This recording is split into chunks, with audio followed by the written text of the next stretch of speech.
is E&P Reports, a vodcast from editor and publisher.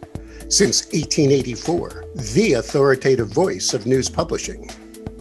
And this episode sponsored by IQ Audience Plus by Town News. Consumer revenue has never been more important. Digital leaders at media organizations worldwide understand the need to accelerate its growth now. Plus, traditional one-size-fits-all paywalls aren't the answer. They're blunt instruments that treat all visitors the same way. IQ Audience Plus is a smart, dynamic metering solution that empowers media companies to maximize revenue by identifying key audiences, seeding engagement, and growing membership and subscriptions. Supercharge your consumer revenue, grow engagement, and bolster your advertising income now with IQ Audience Plus. Visit townnews.com EP today to learn more. A very good friend of mine, Gordon Borrell. I say that with affection because I'm still, one day older than you? Is that how we always look at our... Is it a day? I think it's a day. I'm April 24th. Yeah. I won't mention the year. You're April 20th. I don't know. I look maybe like 10 years older than you, my friend. Oh, well. I don't know what you do. What type of paste do you put on your mud? Do you put on your face at night?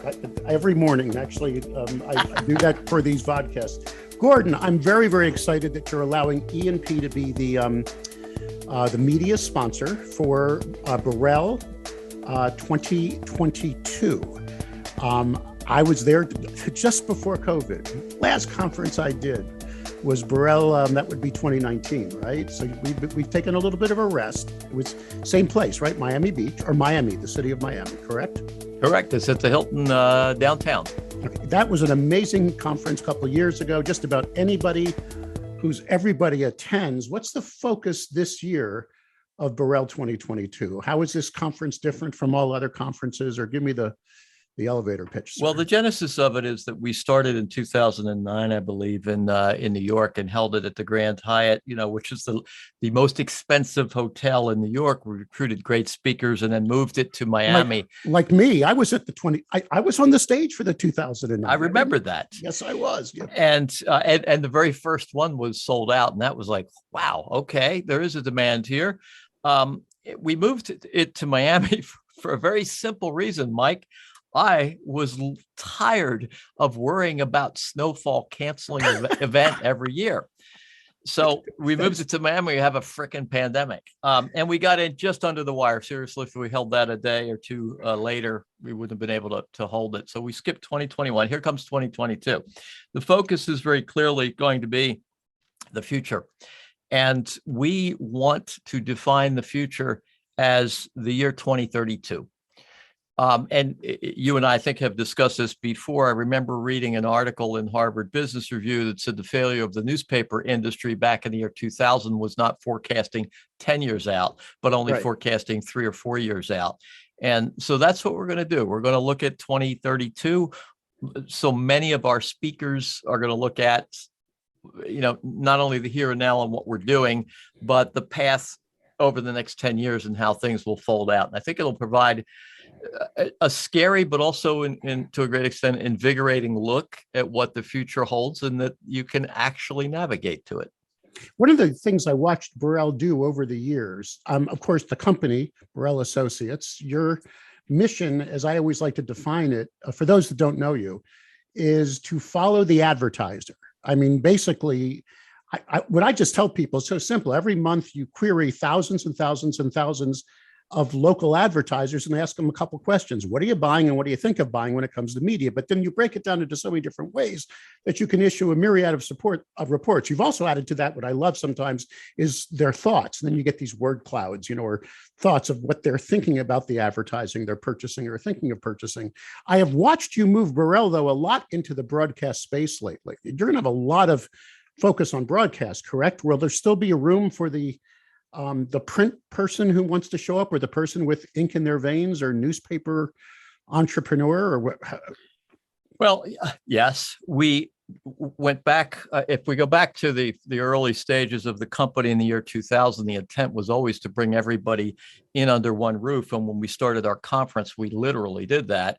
My point was that, okay, we're going to start with newspapers, but then teach newspapers that they're never going to learn about digital from their trade organizations in a way that you really should learn about digital. And the same thing with TV. They're always going to say, well, this is digital as it pertains to my newspapers. Digital is a completely new medium. And they have to learn a lot from the broadcasters, and the broadcasters have to learn a lot from the newspaper folks. So you're right. We will focus a bit more on broadcast, but that's because the internet has, because of broadband capabilities, the quality, particularly of video and audio, multimedia distribution. The first 15 or 20 years really was about text and pictures. And now we're seeing, certainly with the past 4 or 5 years and into the future, it really is about video, more so than audio, but certainly about video. So you are going to see a lot more about video. Why newspapers should be interested in that is digital has always been an opportunity to go beyond print. And the tighter that you tie it to your print product, the more of a straitjacket you put yourself in, the more you think, whoa, this is my opportunity to compete with radio and TV without having to go through the trouble of an FCC license, which, by the way, I'll probably never get because they're all tied up and the cross ownership rules are still kind of in place. Right. Actually, the truth is, I've always wondered why there hasn't been more mergers, where the FCC hasn't allowed more mergers between broadcast and print, because that could really dominate a market. But to this day, it's very, very rare. We have a few in the United States now where you have a combo of the paper and broadcast, but it's still, the FCC is holding back on that. There is a ruling by the Supreme Court back in April of this year, FCC versus Prometheus Radio, that opened up the cross ownership rules, basically rejected them. So now, particularly with still Republican control of the FCC, although that will change, they're much more amenable to cross ownership. And I think you'll see much more of that allowed.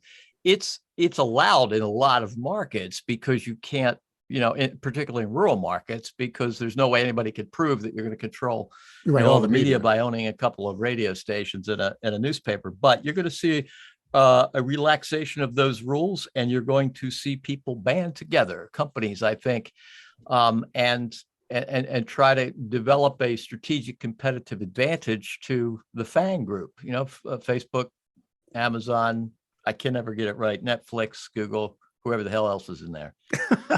and they should call it a FANG MB with Mike Blinder at the end. I appreciate the plug. Forecast. You usually release information at Borrell. I noticed. There's always something can you give us an idea? If I attend this, what will I be on top of? What will be coming out in Europe? Whether it's come from Borrell research or a speaker you bring in or something. But what would you say some of the ahas may be? Although I know you're still in the planning stage, and this is still a few months away. But what might we come away with as some of the major takeaways from the conference? I think overall, what I hope to portray, we're about a week away from announcing the speakers, so I can't exactly do that, but I can hint. Okay. It is, I think, a really exciting view. I think everybody's kind of cowered down and been afraid and confused by the future. And all this digital stuff does tend to be confusing if you run a radio station, a television station, an outdoor company, a cable company, a newspaper. It's been very tough to try to integrate it or seize the opportunity. Meanwhile, in the past 5 years, the share of money going toward digital advertising has gone from 28% to 63%. So that sucking sound is going out the door.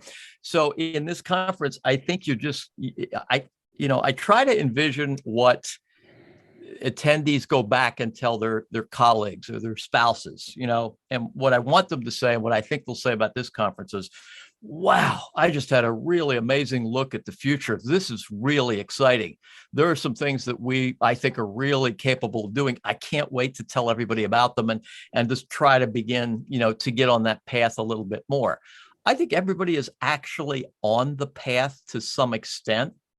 So when we show the future and what the future holds, and it's actually pretty easy to predict what 2030, 31, and 32 are going to look like. It's pretty easy. You can't get too granular with it. But once you do, I think you'll find, Mike, that a lot of newspapers are actually on that path. So what I hope they'll find is this is going to be really strong reinforcement that they should stay on that path and perhaps even double down. Okay, and double down on the idea that, okay, let me just drop some quick, let's do this quick back and forth on words. Digital services, 10 years from now, would that be a major component of my revenue stream, do you think, 10 years from now, as any media company, whether I'm a broadcast, newspaper, or digital only? Will I be doing still the small business digital services that have nothing to do with the generation of the content in my newsroom? Digital services are going to be it. It'll be probably the glue that holds everything together. There'll certainly be a lot of other pieces, but if I can just briefly tell the story, give me 30 seconds. Got it. And I'll tell you how it fits. If you look at the latest research, what you find is there's an army of very young, inexperienced, and I don't mean that in a bad way, marketing people coming on board. Businesses over the past couple of years have just begun, particularly since the pandemic, hiring these young people to come on board and help them with all of their social media stuff. It's the democratization of media. Right. Every business is now its own media company. They need people to write headlines and develop content. They are looking for expertise, people to help them with that, and to marry up with somebody who can help them and answer their questions. They're not going to call Google on an 800 number, or Facebook or Meta, whatever they're called now, or TikTok. They need to hook up with somebody locally. And so as all these businesses, wow, this is longer than 30 seconds. I'm sorry. But keep it up. This is good. All these businesses need to manage their own newsroom, their own photography department, their own TV studio, their own podcast that they're doing. I don't know if they're going to actually bring in all that equipment and bring in all that expertise as much as they're going to go, oh, we work with this expert marketing company that gets this, not only just does this, anybody can help me do that, but also has a big audience and runs their own media. So whenever they develop a campaign for us and help us manage all the wording and the photography and the video that goes around it, then they punch a button and an ad, a commercial, a spot goes out, and all of a sudden we get this huge traffic. One of the ways I used to remember, I was like, helping launch digital services when you were first screaming this. And I used to say to the publishers who would say to me, wait a second, this is just too expensive. There's not enough margin. And I'd say, I would show them the data that you'd come up with and others, that the average small business gets impacted by, I don't even know what the number is now, 50, 75, 40 approaches a month through email, people knocking on their doors, calling or what have you, saying, do business with me. But they only talk to a small number of people who are in their inner sphere planning their media. So what you're saying is you got to have every tool in your toolbox so you can serve these businesses. But there's an advantage if you're also creating your own content, which gives us possibly the edge over a small digital agency in a market that creates no content. That's what you're saying, correct? We're in the right place at the right time, as long as we have the right tools in our toolbox. Yeah, and I'm saying also that the margins, if you do it right in selling digital services or managing it, are probably going to be quite nearly as high as the margins you have in your O&O product sales. The smartest businesses that are running digital services, and these are media companies, as a digital services unit, are making really strong margins. So anybody who says we can't make any money off of selling SEO, then they're just screwed in the head and don't have enough, business sense to go, okay, we need to mark this up. And if half of our clients go away, hey, half of them go away. Stop outsourcing things that we could bring in-house and bring this thing down to, this is essential services. Okay, good. Now, the future of local sales. another, a good friend of yours and mine, I just interviewed on a podcast. You may have heard it, Jim Doyle. And we talked about you. Jim came out with a new book.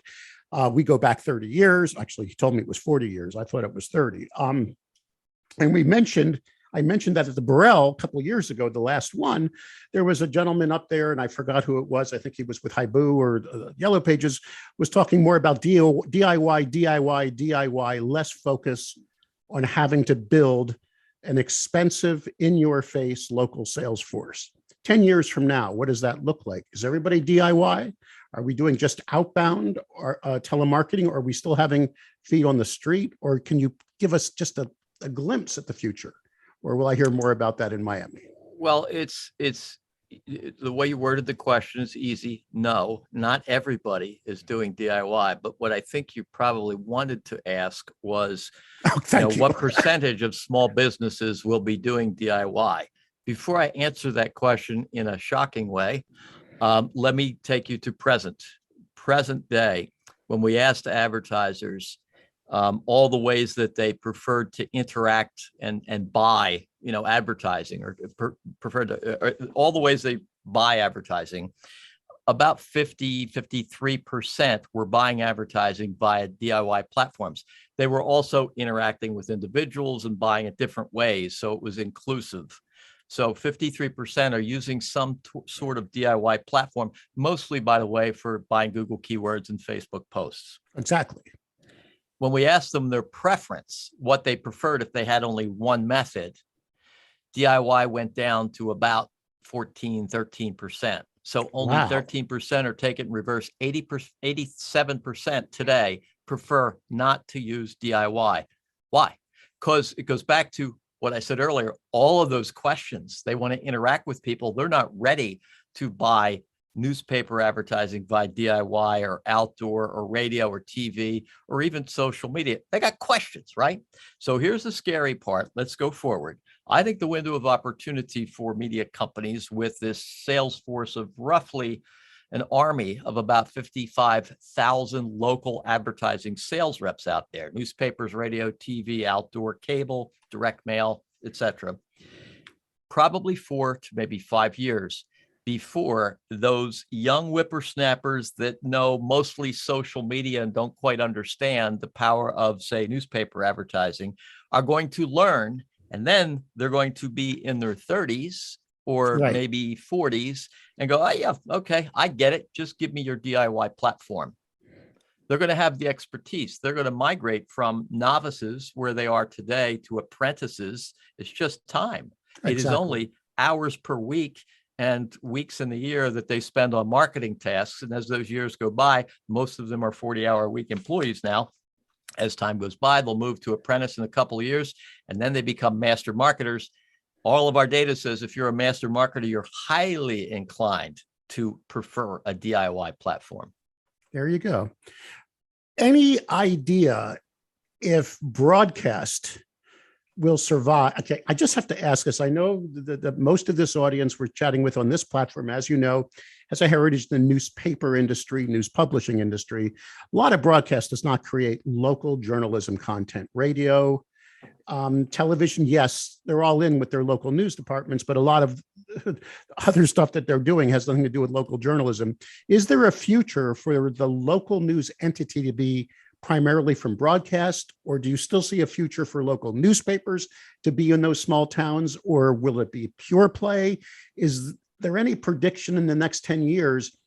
Will we have more news deserts, or will there actually be local news outlets because of the appetite for local news and the need for it in a democracy? And B, will a legacy player possibly be the champion of that? Or are we just so antiquated? Sometimes you scare the hell out of us, Gordon, that we may not be the player. And that may be coming from your research, coming from your gut, or you may say no comment. I'll shut up now. What is the answer to that? I have 5 kids, and they will tell you that as a father, I've teased them mercilessly. If you lined up, 100 kids and you walked across, in front of them, you could tell which ones were mine, because if you went like this, like to scratch the back of your head, they would flinch. Right. My point in telling you that, and I never, well, I hit them once. Okay. But they deserved it. My point in telling you that is that the world is tough. And unless you understand that stuff isn't going to just be handed to you, and that you, because you own a well-respected brand that's been out there for a century, and you have content and everybody doesn't, well, that sounds like a privileged position to me. You got to fight for it every day. I think there is an enormous demand for information. I know there is an enormous demand for information. Information demand and usage and interaction with has exploded. Totally. If you narrowly define it as news about the school board, news about crime, and journalism, which, is a noble title, but sometimes seems a bit haughty, then you'll miss the boat. I think there is a big demand for what we term as real news or journalism in the newspaper industry. I just don't think people want it in print. And those who do are dying out. Oh, I agree. There's the hard truth. So get over it, swallow it, and go, I'm going to deliver it to them in other ways. And I know a lot of newspapers are going to go, well, we already do. You're just delivering newspaper content on the web with a paywall in front of it. There got to be other things. Oh, there are now. And it's scary. You look at things like 6 a.m. City, what's wrong with an email of local journalism? What's wrong with, there's a myriad of ways to deliver it. But when I define journalism, when I don't mean it's just school board and if it bleeds, it leads. I mean sourced, unbiased, or there's always bias in some form, but some kind of a sourced, credible content, not just the blogging and the opinion. There should be a reporter in a market doing some form of story, correct? I mean, our democracy demands that or needs that. If you want to be in that niche business, sure, it's a niche business. Michael, what I'm trying to say is that the demand for information is really, really broad. What business are you in? Are you going to fall back into the position and say, I'm just in sanctioned, verified news, and that's my business? Okay, your business is probably going to get smaller and smaller and smaller. Meanwhile, the information industry is going to expand. For years, when television came along, newspapers said, that's not real news. If it leads, it bleeds, and it can only, what kind of story can nothing you produce in depth, it's just in a minute? So, right. So they're doing the same thing with other sources of information. Now, if you look at radio, what a great example. What's the top format? Name the top 3 formats in radio. You want to quiz me and see if I know them? It's been a while since I've been in the industry. Just take a guess. I mean, I would say guess. number 1 now might be news talk. That just might be my 2 cents. I could be wrong, but I just see such a demand now for that ecosphere. Number 2 would be top hits or the most popular music, pop or whatever they're calling it today, top 40. Number 3, urban. Do I have it all wrong? Or country and western might be up. So that's pretty good. So within the top 3, and it depends on many different things, what part of the country you're in, and then the age group you're looking at, things like that. Country music, Christian, AM talk. So if you're surprised by that, you're not really in tune with the public and with the type of information and entertainment that they really need. That they're craving, yeah. So if you run a newsroom, you might go, well, I'm not going to provide, conservative talk radio. That's biased. Well, that's news and information, isn't it? I'm not going, it's opinion, just like the opinion page, which some newspapers are trying to get rid of now. I'm not going to get into country music. I'm not going to get into spiritual stuff or this or that. Why? I mean, if you want to be the information source of the community, I think my point is, you really have to broaden your view of what information is. And you really have to understand that it's not a thoughtful, it is in some formats like journalism, print journalism, and maybe on the web as well related to that. It's not long form, very thoughtful pieces. It is a headline and a couple of paragraphs. That's all people want in some cases. It's a short attention span a lot of people have. Snippets of information, and maybe it leads to something else. So approaching the new huge demand in your markets for information from a newspaper perspective, if you allow your existing newsrooms to lead that, you're going to have a very, very solid and smaller niche. And it's this very important niche. I support it 100%. I think it's fantastic. As you know, I come from that field. I was a reporter, a journalist, an editor of the Metro newspaper. However, I got to tell you, the opportunities, if you broaden your view and say, I want to be in the information business, I want to help businesses tell their story in content marketing and things like that, the opportunities are enormous. And there you find the money to support that very important piece, which is journalism. There we go. All right. So Borrell Miami 2022. It's coming up in March. What are the dates again, sir? It's the 6th, 7th, and 8th. 7th and 8th are Monday when the main part of the conference is, and the 6th is the all-important kickoff cocktail party. We got to be at the all-important kickoff cocktail party, which I will personally be at, with absolutely no trinkets to give, but I'm going to be there. By the way, we're honored that you're allowing anyone that is an E&P enthusiast, my audience, my readers, our readers, I should say, you have a special code for us to save $200. What is that, sir? It is EP for editor and publisher, but no ampersand, EP 200. So it's $200 off. We already have, Mike, we track registrations. I think we're about 90 days out or so. And we track them year after year for the past 11 or 12 years that we've done this. We have more registrations than we have ever had this far out. Sponsorships are just really rolling in very, very nicely. Google's a big sponsor, STN. We think we have a couple of other pure play companies coming in to sponsor and to provide information. We've got some really interesting, great keynote speakers. And it's just, I usually look forward to it and dread it because it's so much work to put it together. I think this year I'm looking forward to it a lot more than I ever have, just because I'm just so excited about what we're going to be able to show. Where do I go on the internet to register for Borrell 2022? Where does anybody go when they want to find out something? You go to Google and you just type in Borrell Miami, and bam, there you go. Borrell, 2 R's and 2 L's. There you go. Borrell Miami. Go to Google, find it there, then register and put in EP 200, no ampersand, save $200.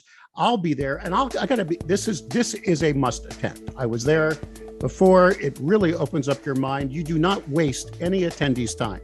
The moment you put on an event, I know that you're very, very, you are pretty strict about who speaks and what they talk about, and you make sure your audience gets their money worth. I'll also say this, you move things quick there. I've never seen it. You don't do these long, boring programs. You make sure the audience is always getting changed. So we're never really sitting there going, gee, what am I doing here? Or checking our email. It's a key to my psyche. My father was a Marine. He was the most impatient person. And if I don't surpass that, I'm the second most impatient person that has ever been born. I don't like when someone gets off the stage and the clapping ends and everybody looks around and goes, okay, what's next? In our conference, there is someone, if you watch our conference, and this is literally true, what you'll see as someone begins to say, thank you very much, you'll see another person at the other side of the stage on their 2 sets of steps. The speaker gets off one side as the other person is getting up. And if that doesn't happen, the vein right here in my neck starts popping out. I'm in the back of the room. I'm going, get them up there. But it's, people's time is money. I don't like to waste it. I know it's an executive conference. These are for very, very busy executives. And, we need to serve them very, very well, not take anything for granted. Great. Gordon, we really appreciate your time. I will definitely be looking forward to seeing you in Miami. I'm sure we'll be chatting beforehand. And once again, EP 200, Borrell Miami 2022. We'll see you there. Thanks, Gordon. Great. Thanks, Mike. Thanks for letting us do it.